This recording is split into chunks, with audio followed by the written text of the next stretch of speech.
Jadi hadirin dirahmati Allah, ini kalimat sederhana. Wa may yuti'illah wa rasulahu. Siapa yang taat kepada Allah dan Rasulnya, sungguh itulah kejayaan, kesuksesan yang besar. Mau bahagia? Yang merasa miskin tak perlu jadi kaya dulu, tak perlu banyak harta dulu. Taati Allah dan Rasulnya, Allah bahagiakan orang miskin. Allah masukkan perasaan ghina, kaya di dalam hatinya. Kebahagiaan indahan Allah Allah letakkan dalam ketaatan. Siapa yang taat pasti bahagia, pasti. Dan siapa yang maksiat pasti gelisah, pasti dia tak bahagia. Orang mukmin, orang beriman, hadirin sekalian, Allah berikan ketenangan, sakinah, kebahagiaan di hatinya di saat-saat terburuk dalam kehidupannya, di saat terancamnya nyawanya, di saat terancamnya nama baiknya. Allah berikan ketenangan, kebahagiaan kepada orang beriman. Tidak mungkin stres orang beriman, Pak. Apa kata orang itu tidak ada dalam kamus orang beriman. Apa kata orang? Tak terkesan dengan penilaian manusia. Yang penting apa kata Allah.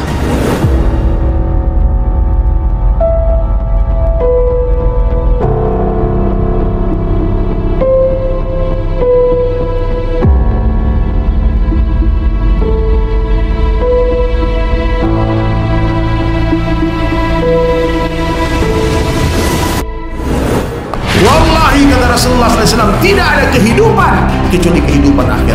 Tidak ada kehidupan di dunia ini, semua tipu-tipu, semua sementara. Tidak ada apa-apa dunia. Dunia ini bukan tempat tinggal, dunia ini tempat meninggal.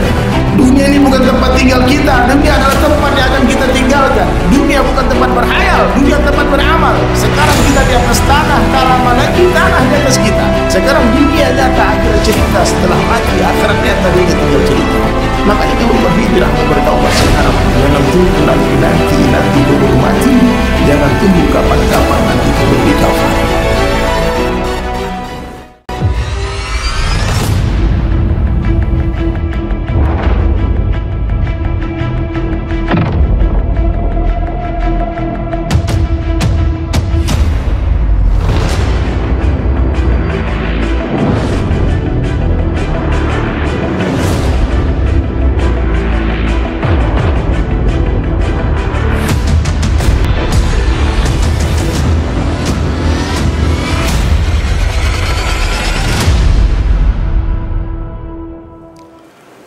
Seluruh manusia ingin bahagia. Seluruh manusia ingin bahagia. Seluruh manusia ingin jadi orang kaya. Tak ada orang yang pengen jadi orang miskin. Seluruh manusia, hadirin mulia, ingin dikenal orang. Pengen jadi orang terkenal, pengen jadi penguasa, pengen jadi raja, pengen berjaya, pengen sukses, pengen dimuliakan. Namun hanya sedikit dari banyak manusia yang ingin berjaya, ingin sukses, yang tahu di mana Allah letakkan kebahagiaan, di mana Allah letakkan kejayaan dan kesuksesan tadi. Ada yang menganggap kesuksesan itu ada dalam pertaniannya, ada yang menganggap kesuksesan itu ada dalam perdagangannya, ada yang dalam karir politiknya, ada dalam karya-karyanya. Kalau dia terkenal, masuk TV, dikenal orang, dia bahagia, dia sukses. Berbagai macam kesalahpahaman, hadirin yang mulia, yang ada di benak setiap manusia.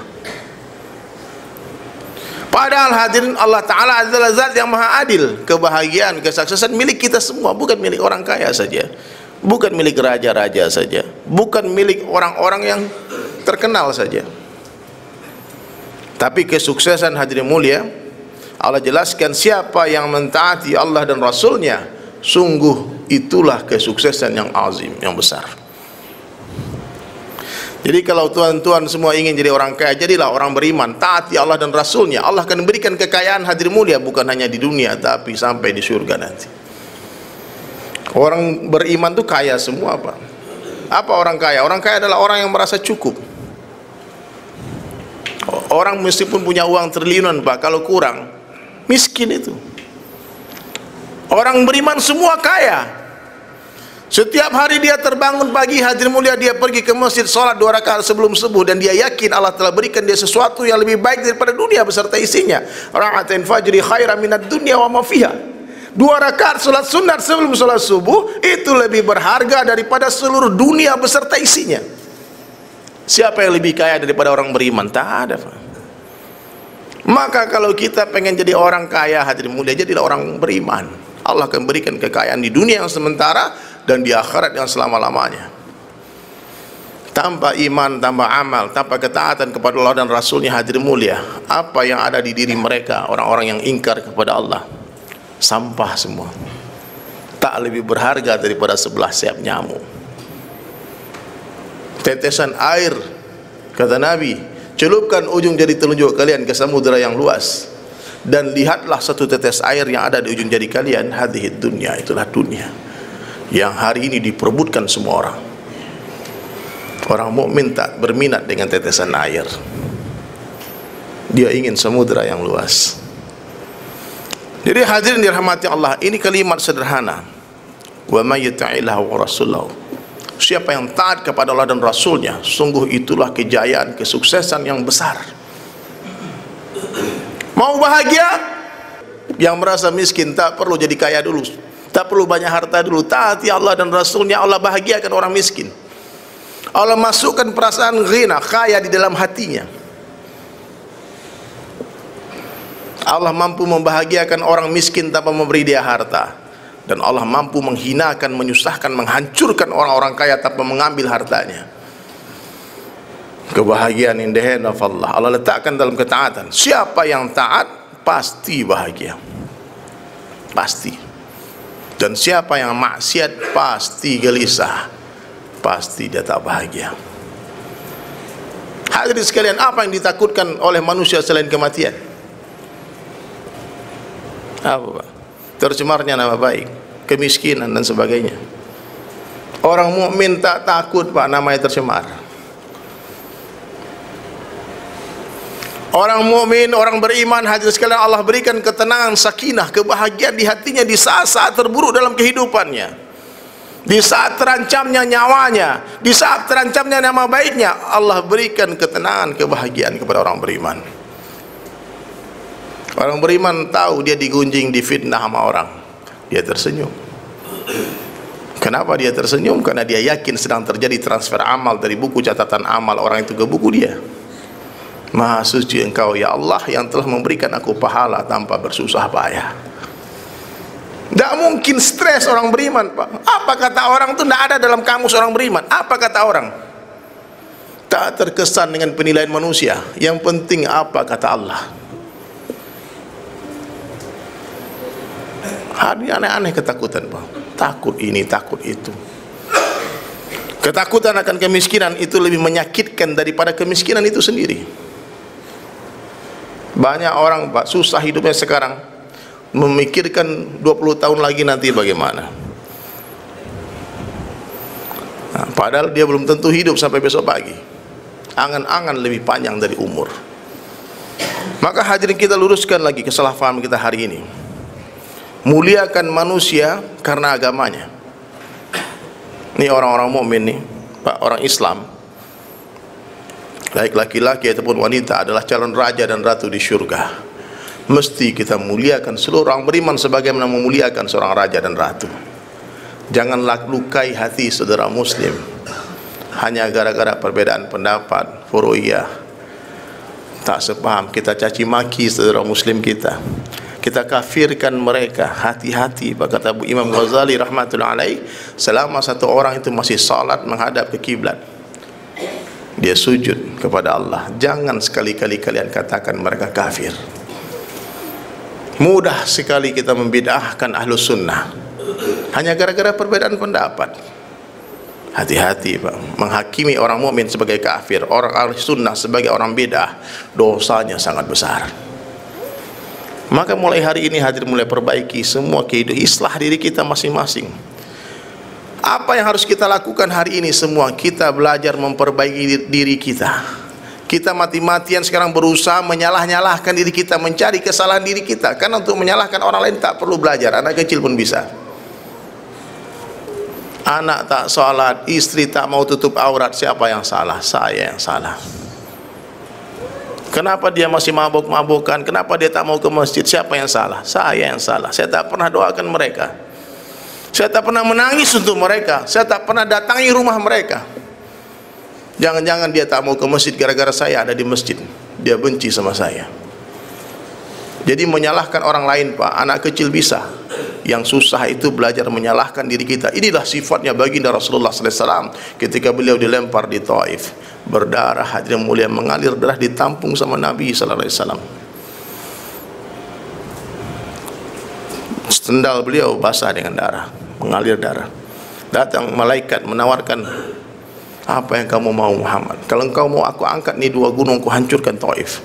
Tapi Rasulullah tidak mengadukan kesalahan orang Taif, tapi justru beliau menyalahkan diri beliau sendiri. Ini saya yang salah, bukan salah mereka.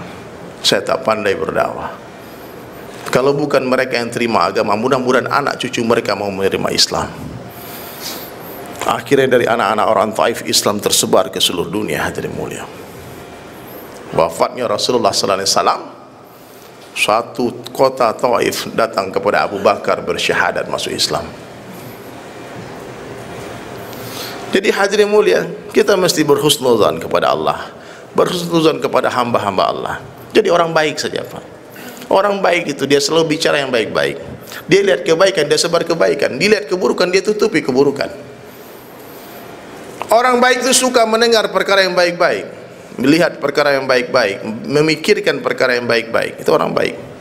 Tapi kalau kita hari-hari bicara aib orang, mendengarkan aib orang, suka kita mendengarkan pembicaraan orang yang membongkar aib orang, suka mencari-cari kesalahan orang lain, jangan-jangan kita bukan orang baik. Jadilah orang baik dalam pandang Allah Ta'ala. Bagaimana ciri-ciri orang baik dalam pandang Allah Ta'ala? Hati dia terbebas dari kemusyrikan. Dia tak pernah takut kecuali kepada Allah. Dia tak pernah meminta kecuali kepada Allah. Dia tak pernah berharap kecuali kepada Allah. Itu orang baik. Bagaimana orang baik dalam pandang Allah Ta'ala? Kehidupannya sesuai dengan sunnah Nabi, ikut sunnah Rasulullah. Allahu Akbar. Sunnah ini, Pak, nilainya besar, pahalanya besar. Menghidupkan sunnah di akhir zaman. Man tamassaka bi sunnati 'inda fasadi ummah. Siapa yang berpegang teguh dengan sunnahku, kata Rasulullah sallallahu alaihi wasallam, di tengah rusaknya umatku, falahu ajru mi'ati syahid. Bagi mereka pahala 100 orang mati syahid. Sementara 1 syahid saja, Pak, sahabat tertusuk tombak dadanya. Akhir zaman hidupkan sunnah. Kembalilah kepada sunnah. Jangan malu, Pak. Hari ini orang Islam malu kelihatan seperti orang Arab. Dia lupa nabinya orang Arab. Kita bicarakan sunnah, itu budaya Arab. Terus kenapa kalian? Kalau itu budaya Arab, kenapa? Benci kali sama orang Arab. Kalau ke barat-baratan bangga. Kalau kita bicara sunnah, itu budaya Arab. Hanya orang-orang jahiliyah yang mengatakan sunnah budaya Arab. Tak semua budaya Arab itu sunnah. Sunnah itu apa yang Nabi buat? Nabi tak bicara, Nabi tak berucap, Nabi tak berkata kecuali atas wahyu dari Allah. Wahyu dari Allah.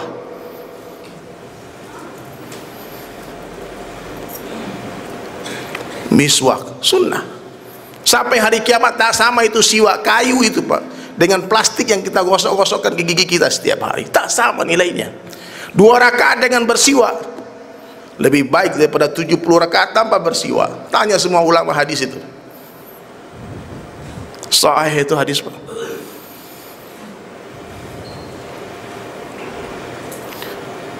Ada nur di setiap sunnah Nabi. Man ahya sunnati faqad ahabbani. Siapa yang menghidupkan sunnahku, sungguh dia cinta kepadaku. Dan siapa yang mencintaiku akan masuk surga bersamaku.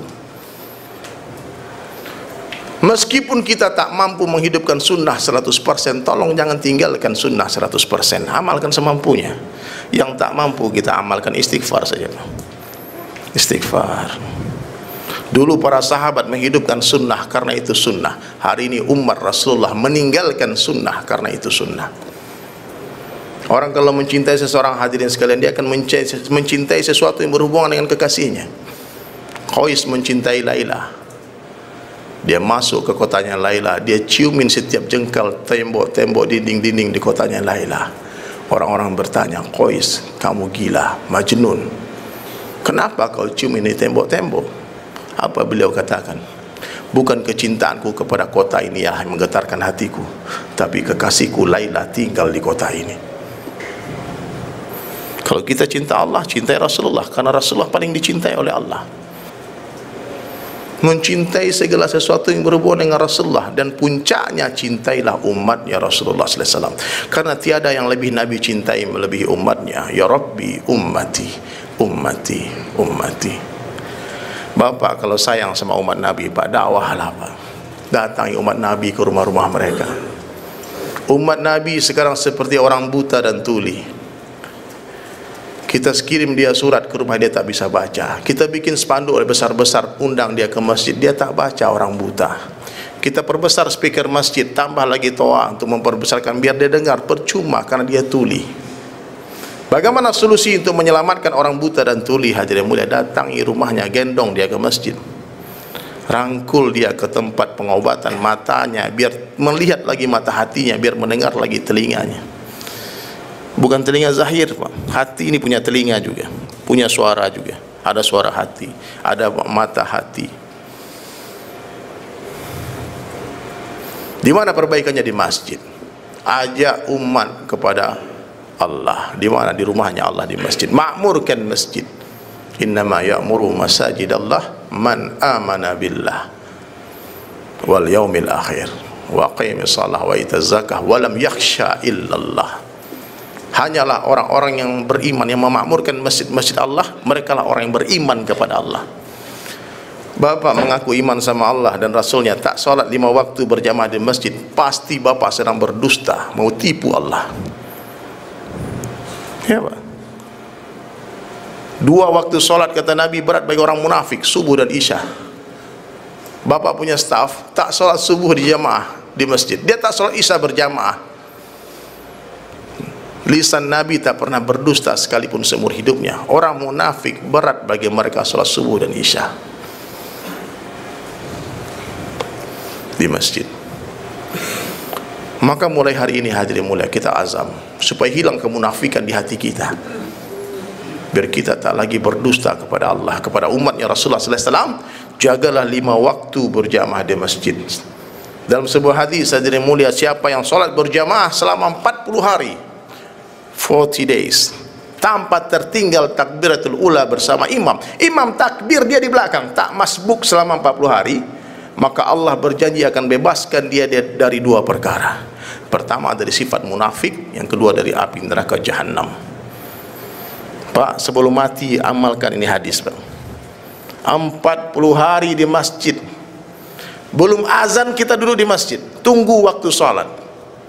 Itu baru orang beriman. Dia menunggu azan. Itu azan dikumandangkan sebetulnya untuk memanggil orang-orang lalai, orang-orang yang masih sibuk di kantornya, masih sibuk di sawahnya, di ladangnya, di pasarnya, diteriakin Allahu Akbar 4 kali, diulang-ulang kebesaran Allah. Allahu Akbar, Allahu Akbar, Allahu Akbar. Banyak yang tak bergeming, pura-pura tuli. Orang mukmin berani meninggalkan rezeki untuk memenuhi panggilan Zat yang Maha memberi rezeki, karena dia yakin rezekinya bukan di pasar, tapi fis sama, di langit, in the hand of Allah.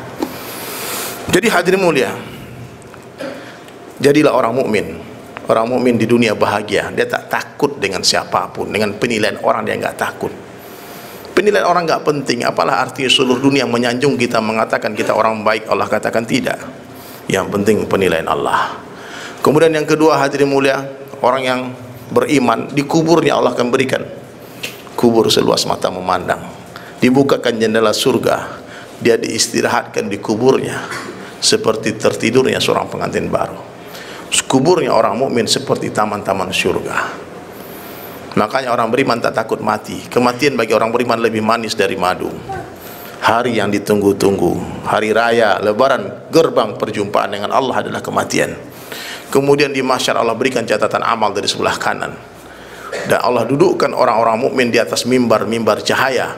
Lalu Allah hidupkan seluruh roh yang pernah hidup di dunia dari zaman Nabi Adam sampai manusia terakhir. Lalu Allah Ta'ala akan perkenalkan setiap orang beriman kepada ruh yang pernah hidup. Jadi kalau mau jadi orang terkenal, jadi orang beriman, Pak. Artis paling top di dunia hanya dikenal segelintir manusia. Siapa yang kenal? Orang yang punya TV saja. Yang tak punya TV tak terkesan dengan artis, Pak. Orang sudah mati nggak kenal dia, orang belum lahir nggak kenal dia. Tapi orang beriman, Allah akan perkenalkan kepada seluruh ruh yang pernah hidup di dunia. Dan puncaknya Allah Ta'ala akan berikan kita kekayaan selama-lamanya di surga. Kaya, kaya, tak akan miskin, miskin lagi. Sehat yang tak akan sakit, sakit lagi. Jadi raja selama-lama yang tidak ada demonstran, tidak ada oposisi, tidak ada caci maki di dalam kerajaan surga. Di sanalah tempat tinggal kita. Dunia bukan tempat tinggal, tapi dunia adalah tempat meninggal. Dunia bukanlah tempat tinggal kita, tapi dunia adalah tempat yang akan kita tinggalkan. Dunia bukan tempat berhayal, tapi dunia tempat beramal. Sekarang kita di atas tanah, nggak lama lagi tanah di atas kita. Sekarang dunia nyata, akhirat cerita. Sebentar lagi akhirat nyata, dunia tinggal cerita.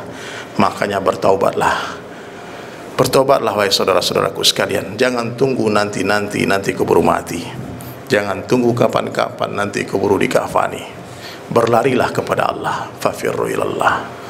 Berlarilah kepada Allah sekarang juga. Siapa yang berjalan menuju aku, kata Allah, aku akan berlari menghampiri dia. Bagaimana dengan orang yang berlari menuju Allah? Akan ada ma'iyatullah. Siapa yang mendekati aku dengan amalan-amalan fardu dan amalan nawafil sunnah, maka Allah katakan, hadirin dalam sebuah mafhum hadis, aku akan menjadi mata baginya yang dengannya dia melihat. Aku akan menjadi lisan yang dengan dia bicara. Aku akan menjadi telinga yang dengan dia mendengar, tangan yang dengan dia menggenggam, kaki yang dengannya dia melangkah. Orang-orang yang menghidupkan sunnah akan ada ma'iyatullah, ada kebersamaannya dengan Allah.